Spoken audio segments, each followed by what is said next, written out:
إن الحمد لله نحمده ونستعينه ونستغفره ونستهديه ونعوذ بالله من شرور أنفسنا ومن سيئات أعمالنا من يهده الله فلا مضل له ومن يضلله فلا هادي له وأشهد أن لا إله إلا الله وحده لا شريك له وأشهد أن محمدا عبده ورسوله قال الله تعالى في كتابه الكريم بعد أعوذ بالله من الشيطان الرجيم يا أيها الذين آمنوا اتقوا الله حق تقاته ولا تموتن إلا وأنتم مسلمون يا أيها الناس اتقوا ربكم الذي خلقكم من نفس واحدة وخلق منها زوجها وبث منهما رجالا كثيرا ونساء واتقوا الله الذي تساءلون به والأرحام إن الله كان عليكم رقيبا يا أيها الذين آمنوا اتقوا الله وقولوا قولا سديدا يصلح لكم أعمالكم ويغفر لكم ذنوبكم ومن يطع الله ورسوله فقد فاز فوزا عظيما أما بعد السلام عليكم ورحمة الله وبركاته Muhterem din kardeşlerim, Allah Teala cümgalarımızı mübarek kılsın. Barcha maqtov Allah Tealaga bo'lsaydi, ko'ngil to'rlarimizdan chiqqan salovat shariflarimiz onun ilchisine Peygamberimizga Muhammad Mustafa sallallahu aleyhi ve sellem'ge bo'lsaydi. Mübarek bo'lsin jumga kunlarimiz, Allohga shukr. Kundan bir kunning Peygamberimizning da'vati boshlangach, Alloh Taala Peygamberimizga narsa aytdi, amr etdi, bordi Toyif yerlaridan da da'vat qil. Biz onun şol kıssaсын bilemiz, evet, şol hikayeni bilemiz.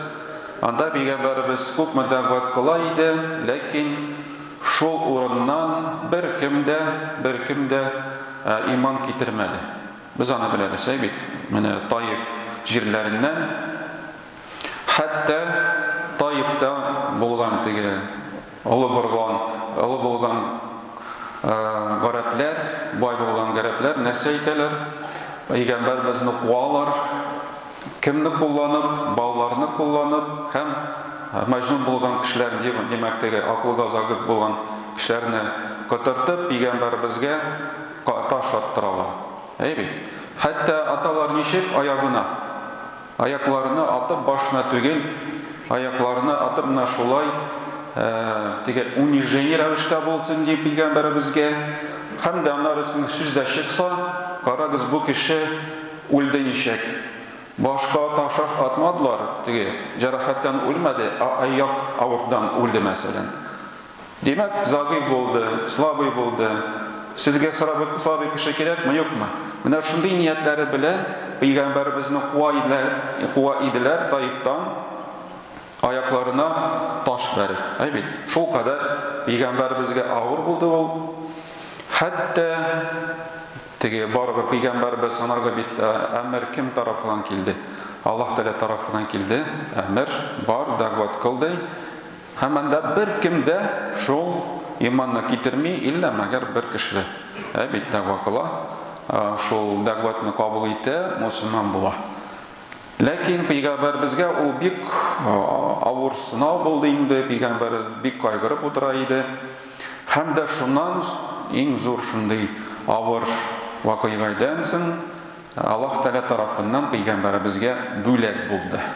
Biz onu bilemiz, İsra hem Mi'raj degan mucizani anarga aşanabız. Avul Peygamberimiz için bülek buldu, hem de bizning için bülek de imtihanda buldu. Mına Peygamberimiz İsra ve Mi'raj bolgan vaqtda indi qaytqach, evet, biz onu bilemiz, şu kıssasını bilemiz. Anarısın qaytib Mekke'ge siledi. Min dey, İsra kıldım dey, min Mekke'den Yerusalim'e bardım bir tinde. Anda Allah karşına, Allah Teala meni alıp qaytdı, evet. Men girdi Allah karşına, anda sileştim. Şunday vakıйга buldu. Müşrikler onu işitip nerse aytadilar. Sen nerse indi, Mecnun. Şunday bir nişikte bula almay. Bir tinde Mekke'den Yerusalim'e barıp bir nişikte bula almay. Sen kezzab degen. Sen Mecnun kezzab. һәм дә инде Пәйгамбәребезнең иң яратмаган сүгене сүзләре анарга каршы булган, ул син шагыйрь, поэт дигән һәм мәҗнун, сумасшедший дигән бер качан һәрвакыт яратмый иде шул сүзләрне. Шуңа күрә кемнедер өчен ул сынау булды, бит. Менә мусламаннар да күпмедер иман китергән булсалар да, ләкин шул ук вакытта мөшрикләр әйтәләр, күрәсезме нәрсә Пәйгамбәрегез әйтә? Исра кылды ди. Мәккәдән Иерусалимга. Шуңа инде шуннан соң кемдер иманнан чыкты, кемнеңдер иманнары киресенчә ныграк булды. Анардан да мәсәлән шул мисалны күрәбез кемдә? Абу Бакр, без әйтәбез аны Ас-Сиддик. Абу Бакр Ас-Сиддик. Ас-Сиддик кушаматын кача башланды, менә шул Исра һәм Миграж вакытыннан. Ул әле Пәйгамбәребезне күрмәде, сөйләгәнне ишетмәде. Мөшрикләр аның янына килеп, әйтәләр, син ишеттеңме, синең дустың нәрсә сөйли? Нәрсә ди ул сөйли? Ул ди, Мәккәдән Иерусалимга бер төндә барды ди. Анда Пәйгамбәрләр белән намаз укыды, Аллаһ каршына китте. Ул әйтә, шулай әйтәме? Әйе, шулай ди. Димәк, шулай әйтсә, шулай бар ди. Шуннан соң инде Пәйгамбәребез Абу Бакрга кушамат әйтә, Ас-Сиддик. Абу Бакр Ас-Сиддик димәк, туры сөйләүче, тугрылы. Кемдер мәсәлән иманнан чыга. Ләкин менә шул нәрсәне карасак, без аны кыйсасын беләбез. Пәйгамбәребезгә нәрсә боерган? Аллаһ Тәгалә тарафыннан 5 тапкыр намаз уку. Шул Миграж булганнан соң, Миграж вакытында фарыз ителде. Фарыз ителде. Менә бөтен гамәлләрне карасак, бөтен гамәлләрне, ураза булсынмы, закат булсынмы, хаҗ булсынмы, ул һәммәсе Җибрил аркылы мәсәлән, анарга Аллаһ Тәгалә әмер итә, ул бара шул Коръән белән, шул аятлар белән, әмер белән әйтә. Сезгә хәзер дә җиргә бара иде. Җиргә төшеп әйтә, менә закат фарыз булды. Менә хаҗ фарыз булды. Менә ураза фарыз булды. Илля мәгәр намаз. Намаз өчен Пәйгамбәребезне Аллаһ Тәгалә үзенең янына күтәрде. Бит янда инде анарга фарыз икәнлеген әмер итте. Һәм дә шулай без әйтәбез, ул гамәлнең бер мөһим икәнен дәлил булып тора. Менә шул вакыйга, бит Миграж. Без үзебезнең тормышыбызга да карасак, кеше мәсәлән бу дөньяга килә, бала. Бит. Балага без нәрсә әйтәбез? Баштан. Без анага Фатиха укымыйбыз, Аятул Курси укымыйбыз, Ихлас укымыйбыз, Ла ястави укымыйбыз, Амана Расул укымыйбыз. Без анага кылагына нәрсә әйтәбез? Азанны әйтәбез. Азан ул нәрсә? Намазга чакыру. Без әйтәбез, Аллаһу акбар, Аллаһу акбар, хайя аля салат, димәк намазга чакыру. Димәк була. Бит. Без аның итәбез. Балан да мәсәлән, балаларга аның бер 7 яшькә тулып, теге тәмиз вакытына җитеп, без аны өйрәтмибез садака бирергә монда. Вот, улым, кызым, сиңа инде хәзер 7 яшь, әйдә уразаны тотып кара, әйдә садаканы биреп кара. Юк, иң беренче без нәрсәне өйрәтәбез? Намазны. Пәйгамбәрбез әйтте, намазны 7 яшьтән ук өйрәтегез. Һәм дә ул әйтте, 10 яшьтән инде укымаса, бераз катырак да әйтсәгез, сугып та әйтсәгез була. Димәк, ул намазның мөһим икәнен күрсәтә.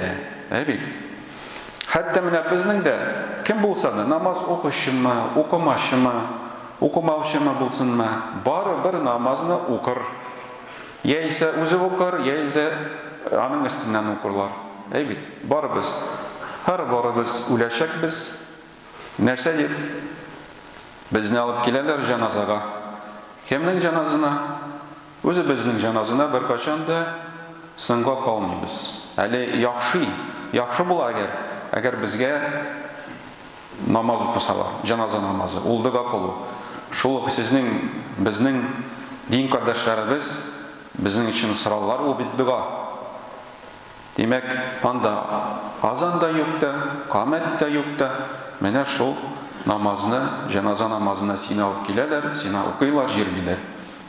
Анда камәт та юк бит. Камәт сиңа әйтелде инде, туганда. Син әзер, һәр вакыт җаназага әзер. Сиңа колагына инде әтисе әйтте азанны, анда камәтне дә төшерде. Әтисе белмәсә, хәзрәт янына бардылар, я бабай янына бардылар, ләкин әйтелде. Бит, аны шулай да булмаса, барыбер иретергә кирәк. Иретергә кирәк, Алла сакласын. Безнең әти-әниләребез, әби-бабаларыбыз барыбер советлар вакытында булса да, барыбер бабайны чакыра иделәр, шыпырт кына. Бит, күрсәтмичә. Ул укый иде, исем куша иде. Нинди яшьтә булмаса инде, 5тәме, 7дәме, барыбер. Шундый нәрсә бар иде. Шуңа күрә менә шул Миграч кичәсе, бит, Исра һәм Миграч бүләкләре, без аның күрәбез, монда бик зур серләр һәм ул бик мөһим булган гамәл булып тора. Һәм дә пәйгамбәрбез җихадта сугышкан, күпме тырышкан, гомер буе күпме авырлыклар күргән, бит. Менә соңгы сүзләре нинди? Соңгы сүзләре, менә кеше беренди аталган бер знаменитый кеше булса, әйтсәләр үлде дип. Без әйтербез, нәрсә ди әйтте ахырда? Соңгы сүзләр нинди булды? Пәйгамбәрбез булды, ас-сала, намаз дигән, намаз. Шуңа күрә үзебезгә дә, балаларыбызга да, һәммә без гаиләләребез өчен җавап тотачакбыз. Ягъни без җаваплы җәмәгать. Шуңа күрә аны иретергә кирәк балаларны һәм сакларга. Ва aqulu qawli hadha wa astaghfirullah li wa lakum wa li sa'iril jama'atil muslimin innahu huwal ghafurur rahim al-jawadul karim as-sami'ud du'a.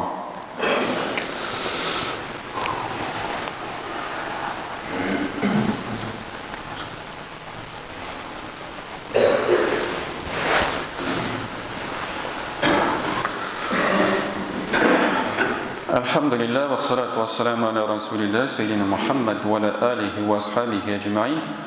Ассаламу алейкум ва рахматуллахи ва баракатуху, уважаемые братья. Все мы с вами знаем, что такое Исра ва Миграч, да? Если кто-то не знает, казалось бы, эту тему уже все знают, давно и слышали, и читали, но ислам он такой, он все время обновляется, поэтому иногда нужно что делать? Напоминать. Иногда сами некоторые вещи забываем.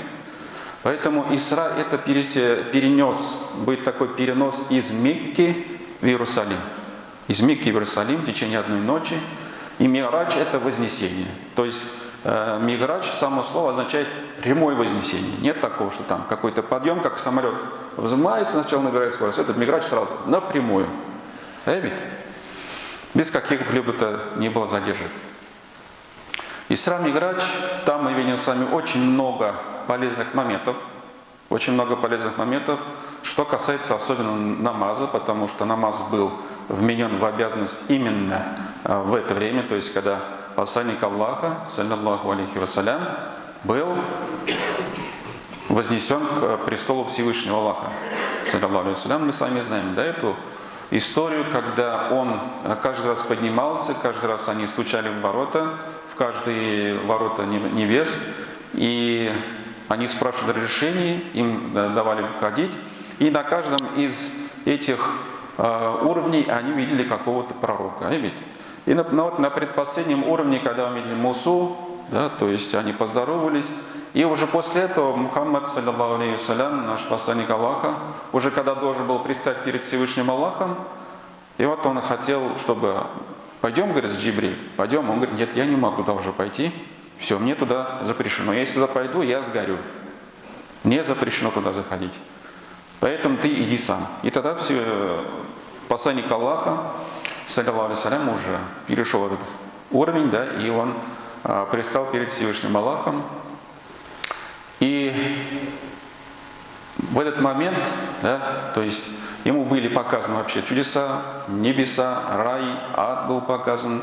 Он разговаривал с пророками, То есть здесь также еще и у нас момент такой есть. Он прочитал намаз, молитву в мечети Иерусалима, да. А некоторые говорят, что он был в этом мечети имамом для других пророков. То есть это, например, кто-то интересуется, а как читали раньше намаз? Так же читали, как и мы, руку, сажда, киям, да, все было так же. Иначе бы они не смогли бы вместе читать, так ведь? И в Коране также сказано, то есть, когда Всевышний Аллах говорит, Марьям, икнутир ли раббики васджуди варкаима ракаин, то есть, вставай вместе с намаз, вместе с молящимися, делай сажда, совершай руку, все это то же самое. Единственное, что у нас, возможно, были времена разные. И то нам было вменено в обязанность сколько намазов? 50 намазов. Но потом, каждый раз, когда посланник Аллаха спускался с этим приказом, он говорит, хорошо, в моей умме будет 50 намазов, а фарзом читать, выстаивать молитву. Так? И Муса, алейхиссалям, сказал, что тебе повелел Всевышний Аллах? Он говорит, повелел моей умме читать 50 намазов. Он говорит, слушай, Бану Исраиль, сыны Израиля были сильнее вас и иманом, и телом, но они не смогли это выполнить. Иди, сходи, вернись, попроси Аллаха, чтобы он облегчил. И так это повторялось несколько раз, да, то есть Муса, алейхиссалям, что он сделал? Он по своей практике узнал, у него людей много было, да, Бану Исраиль, все время с ними жить в пустыне, как, что они были с ним всегда, какие проблемы возникали, он людей знает. Бану Исраиль знает, у него практика есть. И он говорит, твой народ не сможет это сделать. И уже когда до 5 намазов опустился, он говорит, иди сходи, пусть еще облегчит Аллах Та'аля. Он говорит, я уже все стесняюсь, говорит. Но за эти намазы мы сами получаем вознаграждение как 50 намазов. Читаем 5, а получаем вознаграждение как 50. Да, представьте, сейчас, если вам сказали бы, вот на том пути, на котором вы находитесь, сказали бы, пошли в мечеть. Намаз будем читать. Сколько раз читать надо? 50 всего лишь. Тут 5, говоришь о 5 намазах, и уже как бы человек такой, да, а когда буду работать, а кто меня прокормит, да, вот это все начинается. Да? То есть Аллах Та'аля, тарафаннам, вот со стороны Всевышнего Аллаха, это есть такое нам послабление, нам подарок, то, что это засчитывается нам, как что? Как 50 намазов. То есть вся наша жизнь связана с намазом. У нас горе, намаз читаем. Да, если какая-то трудность, ученые говорят, намаз читайте. Джаназа, человека хороним, намаз читаем. Да, человек родился, азан ему говорим. То есть все наше, праздник какой-то. Джимга, праздник, намаз читаем. Ваед, намаз читаем. Что бы ни происходило, всегда намаз. Вот с этим намазом. Вы просто вот слово киям есть ведь у нас? Слово киям – это стояние в намазе, самая ценная часть. Почему? Потому что в нем читается Коран. Коран входит в намаз, и поэтому самая его такая важная часть – это киям, самая дорогая часть намаза – киям. Поэтому каждый из вас, кто может побольше читать Коран в намазе, пусть это делает, то есть удлиняет. Не важно там ракаты, сколько ракатов, главное – о том, какие это качества ракатов. И когда, например, у Аиши, ради Аллаху анха, спросили, как посланник Аллаха саллаллаху читал, да, он в месяц Рамадан, она сказала, он читал 11 ракатов, 4 читал, по 4, и остальные еще дочитывал. И вы не спрашиваете о красоте и долготе этих ракатов. Один сподвижник, насколько я помню, Хузайфа, по-моему, был, он сказал, что я смотрю, посланник Аллаха встал на намаз. Представьте, за посланником Аллаха, за пророком намаз почитать. Он говорит, я встал за ним, и посланник Аллаха начал читать Бакару. Бакару читает.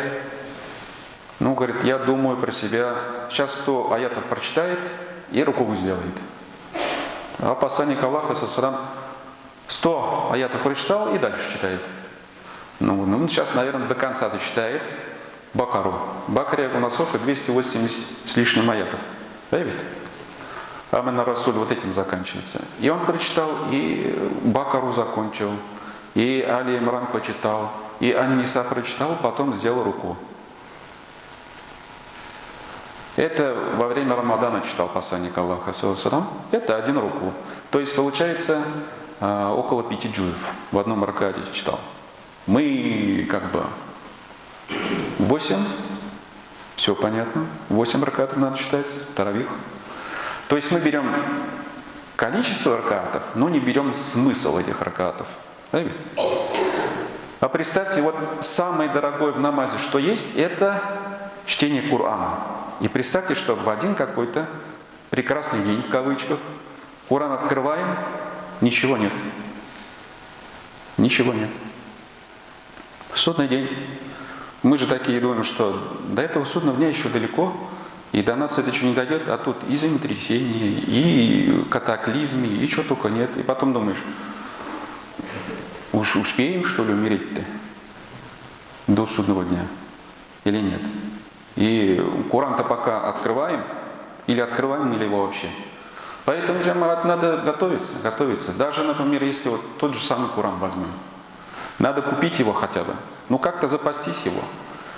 Конечно, всегда сподвижники, они в чем соревновались? Соревновались в том, чтобы заработать благое, заработать саваб. Если бы у них были такие возможности, как у нас, у них не было такого понятия, например, Коран купить кому-нибудь. Ну, даже вот это, например, да, незрячим Коран купить.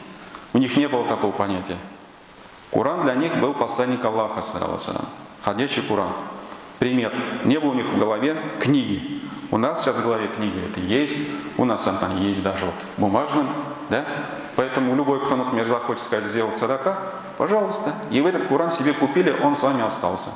А какой-то момент Корана не будет, и все.